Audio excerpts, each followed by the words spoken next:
پاکستان تحریک انصاف اس معاملے پر کوئی بہت زیادہ آواز نہیں اٹھا رہی، آلدو کہ انہوں نے 1-2 خط لکھے ہیں کہ کمیٹیاں قائم کر دی جائیں. ادروائز یہ ایک ایسا ایشو ہے، مطلب چیف الیکشن کمشنر، 8 فروری کا الیکشن، مینڈیٹ چوری، یہ آپس میں ایسی انٹر کنیکٹ ہیں کہ آپ کو تو اس معاملے پر خاموش ہونا ہی نہیں چاہیے تھا. لیکن پی ٹی آئی اس معاملے پر مجھے نہیں لگتا کہ ان کی اگریسو پالیسی ہے. اس سے آگے بھی کام جاری رکھتے ہیں. آئین میں کی گئی ترمیم کے تحت وہ صرف تب تک ہے جب تک نیا چیف الیکشن کمشنر نہیں آ جاتا. تو اس نئے چیف الیکشن کمشنر کی تعیناتی کو لے کر پی ٹی آئی نے ابھی تک کوئی 1-2 خط لکھنے کے علاوہ کوئی میڈیا میں پریس کانفرنس، آج کے دن تو ایک میگا پریس کانفرنس ہونی چاہیے تھی، چیزیں سامنے آنی چاہیے تھی. کوئی وائٹ پیپر، کوئی بلیک پیپر، کوئی چیز سامنے نہیں آئی. یہ اس میں تھوڑی سی مجھے لگتا ہے کہ ڈیلے ہے. اب یہ کیوں ہے مجھے معلوم نہیں ہے. اب آگے چلتے ہیں، تھوڑی سی بات کرتے ہیں 27 جنوری کی. 26 جنوری سے آگے بڑھتے ہیں. 27 جنوری جو کہ کل کا دن ہے، اور یہ تاریخ بڑی اہمیت اختیار کر گئی ہے کیونکہ کل کا دن ہونے والا ہے عدالت کی نظر، یعنی سپریم کورٹ آف پاکستان کے نام ایک کے ساتھ ایک بیک ٹو بیک 3 کیسز ہوں گے. ہائی پروفائل تینوں کیسز ہیں اور کسی بھی وقت تہلکہ خیز خبر آنے کا امکان ہے. کچھ بڑی خبریں، ایٹ لیسٹ ایسی خبریں جو بریکنگ نیوز بنا سکتی ہیں، ہیڈ لائنز بنا سکتی ہیں، وہ خبریں آنے کا امکان ہے.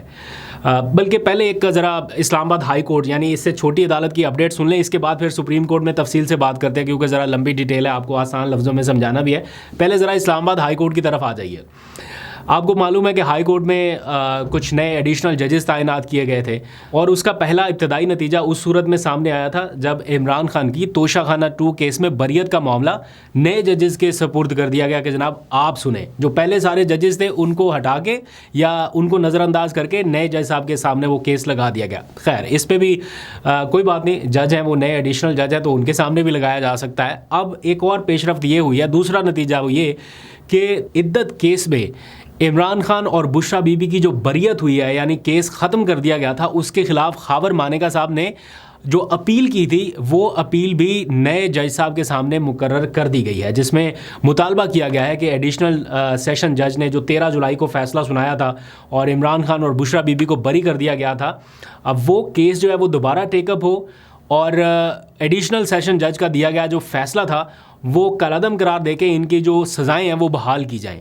تو یہ کیس بھی اب نئے جج صاحب کے سامنے فکس کر دیا گیا ہے، کل اس کی بھی سماعت ہوگی. میرا اپنا ذاتی خیال ہے کہ خاور مانیکا صاحب کو اب اس ایکسٹریم لیول پر نہیں آنا چاہیے تھا کہ وہ اب نظر ثانی کی اپیل بھی دائر کرتے. اب جتنا ہو چکا اس کیس کو لے کے، جتنی ڈسکشن ہو چکی ہے اور ہر حلقے نے جتنا اس کو مطلب کرٹیسائز کیا ہے اس کیس کو دائر کرنے کو، اور پھر ایٹ دی اینڈ سزا کالعدم کرنی پڑی. اب دوبارہ سے یہ معاملہ کیا پھر سے وہی ساری چیزیں ڈسکس ہوں گی میڈیا کے اوپر، وہی ساری چیزیں ہائی لائٹ ہوں گی جن کو لوگ تنقید کرتے رہے. بہرحال دیکھتے ہیں اب جج صاحب اس کے اوپر کیا ڈیسائیڈ کرتے ہیں. اب واپس آ جائیے ذرا سپریم کورٹ کی طرف. میں نے آپ کو بتایا ایک دن 3 کیسز اور بہت ساری بریکنگ نیوز کا امکان. پہلا تو یہ ہے کہ 26ویں آئینی ترمیم سے متعلق جو کیس ہے آئینی بینچ وہ سننے جا رہا ہے. کل اس کی سماعت ہونی ہے. کافی سخت انتظامات کیے گئے ہیں. پہلی مرتبہ بتایا جا رہا ہے کہ کورٹ رپورٹرز کو بھی پاسز جاری ہوں گے کمرہ عدالت تک جانے کے لیے. سیکیورٹی کے بھی اچھے انتظامات ہیں. سارے جرنلسٹ نہیں شاید جا پائیں گے. بہت سارے لوگ ایسا سمجھتے ہیں کہ اصولاً جس کیس کو سننے والے ججز اس کیس کے براہ راست بینیفیشری بھی ہوں، یعنی 26ویں ترمیم کے تحت یہی ججز بینیفیشری بنے، انہی ججز کے پاس اگر کیس جائے گا تو ایک لاجیکل کنکلوژن بندے کے ذہن میں بہت آسانی سے آ جاتا ہے کہ یار اس کا اینڈ رزلٹ کیا ہو سکتا ہے. کیا کوئی اپنے آپ کو نقصان پہنچا سکتا ہے یا کوئی یہ کہے کہ جناب میں تو بینیفیشری ہوں لیکن یہ سارا کچھ میں ریورس کر دوں. ایسا تھوڑا سا مشکل لگتا ہے. انسانی فطرت کا تقاضا یہ ہے. بہرحال اللہ تعالیٰ توفیق دے ان ججز کو میرٹ کے اوپر فیصلہ کرنے کی. لیکن یہ ہوا ہے اس 26ویں ترمیم کے تحت. مثال کے طور پر اگر حکومت کوئی ایسی ترمیم کر دیتی کہ آئینی بینچ میں وفاقی وزراء کو شامل کیا جائے گا، وہ فیصلہ کریں گے، ہوتی تو کہنے کو تو یہ آئینی ترمیم ہوتی، لیکن کیا یہ کرنا درست ہوتا کہ ججز کا اختیار سماعت جو ہے وہ وفاقی وزراء کے سپرد کر دیا جاتا؟ لیکن اگر ایسی ترمیم ہوتی تو ایسا بھی پاسبل تھا کیونکہ آئینی ترمیم کے تحت ہوا تھا. اب کسی سے اس کا اختیار سماعت لے لینا، یعنی چند ججز کے پاس اختیار سماعت ہے، چند ججز کے پاس نہیں ہے.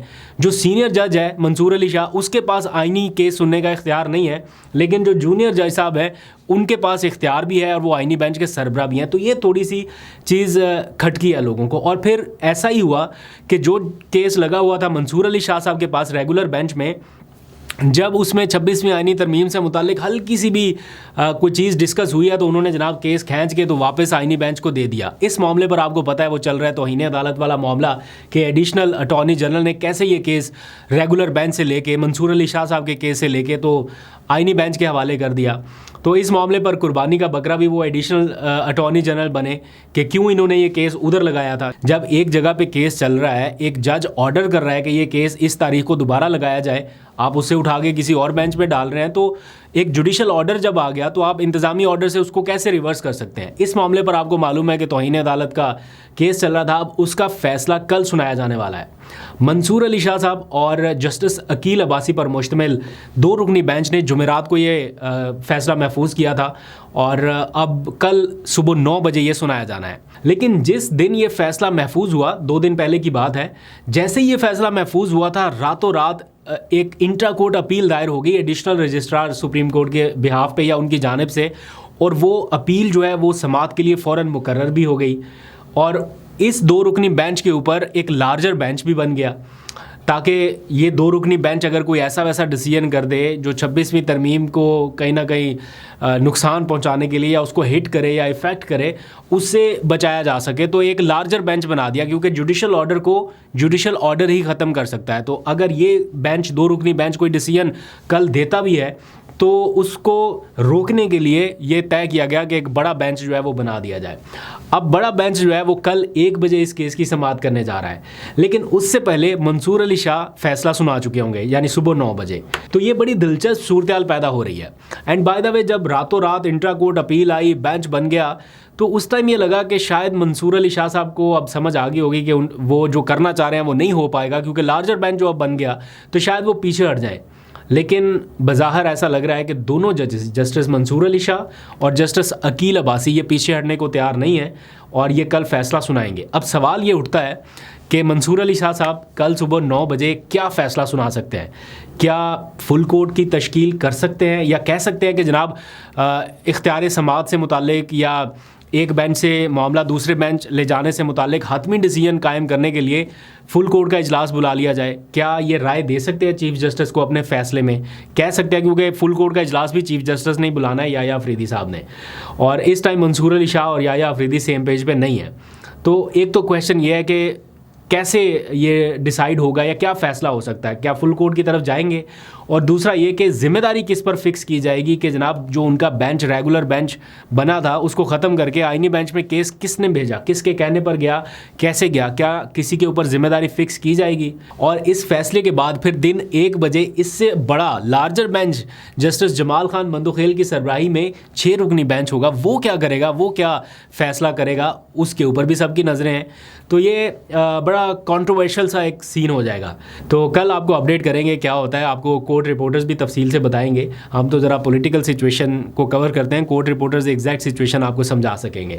آگے بڑھتے ہیں. جاتے جاتے خبر یہ ہے کہ گزشتہ روز پیپلز پارٹی کی سینٹرل ایگزیکٹو کمیٹی کا ایک اجلاس ہوا, اس کی اندرونی کہانی سامنے آئی ہے, بڑی حیران کن ہے.